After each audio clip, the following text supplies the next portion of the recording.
Today I'm going to talk about a really unique novel, Nothing Good Happens in Wazirabad on Wednesday by Jamaluddin Aram. This is Jamaluddin Aram's first novel, but he's well known as a documentary filmmaker and producer, originally from Afghanistan, now residing in Toronto, Canada.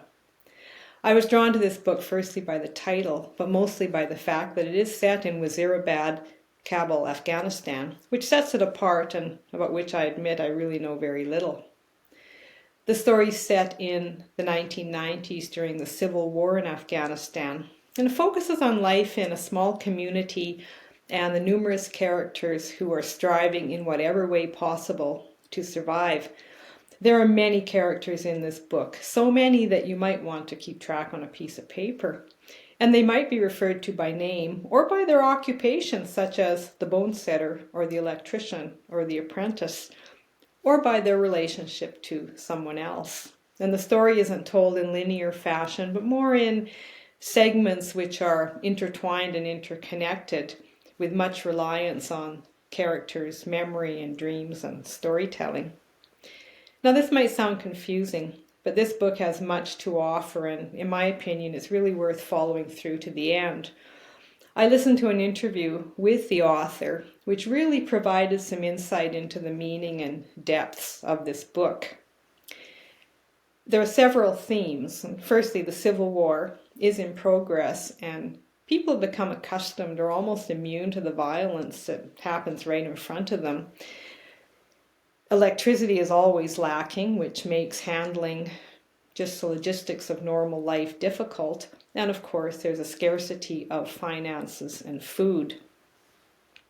But in war, there are lapses and lulls in fighting during which people have to live a life. And that's the strength of this book, how people find a way to live and actually make their own pleasure in the middle of trauma.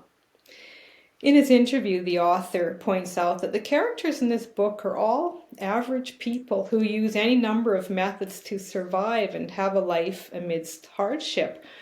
And some of these methods, he points out, are storytelling, memories, gossip, and rumors, simply as a means of setting themselves aside from the war and giving them some semblance of self-control.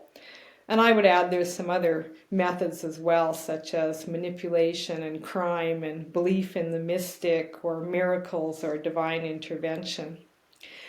But in the midst of all this chaos, there's obviously love in many different forms, especially when times are toughest. I thought the writing in this book was really beautiful and descriptive and as unique as the title itself. And you can just picture and smell the streets of Wazirabad. I really like the latter chapters, which contain some real gems about the human condition. If you're looking for a knowledgeable, inquisitive, and unique read, this just might be a good book for you. And there are some good discussion questions at the end. I really encourage you to check out interviews that have been done with Jamaluddin Aram, just to provide some more engrossing insight into the situation in Afghanistan and what he was thinking when he wrote this book. He knows of what he writes. Nothing Good Happens in Wazirabad on Wednesday by Jamaluddin Aram.